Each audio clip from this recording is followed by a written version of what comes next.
നമസ്കാരം. ഫുക്രിയിലേക്ക് സ്വാഗതം. അർജന്റീന തുടർച്ചയായി രണ്ടാമതും ലോകകപ്പിൻ്റെ ഫൈനലിലെത്തുമ്പോൾ ലിയണൽ മെസ്സി ഈ വിജയം സമ്മാനിക്കുന്നത് ഡിഗോ മറഡോണയ്ക്കാണ്. അവരുടെ എക്കാലത്തെയും വലിയ ഇതിഹാസം, അർജന്റീനിയൻ ഇതിഹാസം ഡിഗോ മറഡോണ. മെസ്സി പറഞ്ഞത് ഇതാണ്: ഇത് ഡിഗോയ്ക്ക് സമ്മാനിക്കുന്നു. ഈ സമ്മാനം ഡിഗോയ്ക്കുള്ളതാണ്. ഈ വിജയം ഡിഗോയ്ക്കുള്ള സമ്മാനമാണ്. അദ്ദേഹം ആകാശലോകത്തിരുന്നു കൊണ്ട് ഇതെല്ലാം ആസ്വദിക്കുന്നുണ്ടാവും. കാരണം ഈ നിമിഷങ്ങളൊക്കെ ഇത്രയധികം സ്നേഹിച്ച ഒരു മനുഷ്യൻ വേറെ ഉണ്ടാവില്ല. ഇതൊക്കെ ആഗ്രഹിച്ചിരുന്ന ഒരാളാണ് മറഡോണ. അദ്ദേഹത്തിന് ആഗ്രഹിച്ച പോലുള്ള ഒരു സമ്മാനമാണ് ഞങ്ങൾ നൽകിയിരിക്കുന്നത്. ഇത് ഡിഗോയ്ക്കുള്ള സമ്മാനമാണ്. ഡിഗോ എല്ലാ കാലത്തും അർജന്റീനയുടെ വിജയങ്ങൾ, ഇത്തരം നിമിഷങ്ങൾ ആസ്വദിച്ച ഒരാളാണ്.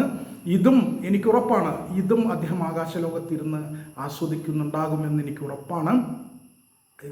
ഞാനും അദ്ദേഹവും തമ്മിൽ ഒരുമിച്ച് പങ്കിട്ട നിമിഷങ്ങൾ അത് എൻ്റെ ഹൃദയത്തിൽ എക്കാലവുമുണ്ട്.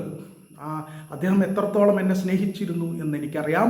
ആ സ്നേഹം, ആ നിമിഷങ്ങൾ അതെൻ്റെ ഹൃദയത്തിൽ എക്കാലവും ഉണ്ട്. അത് അവിടെ തന്നെ ഇരിക്കും എന്ന് മെസ്സി പറയുന്നു. ഞങ്ങളുടെ ഈ വിജയം 1986 മറഡോണ ഇംഗ്ലണ്ടിനെതിരെ നേടിയ ആ ഐതിഹാസികമായ വിജയം, ഇപ്പോൾ അർജന്റീന വീണ്ടും ഇംഗ്ലണ്ടിനെ തോൽപ്പിച്ച് ഫൈനലിലെത്തിയിരിക്കുന്നു.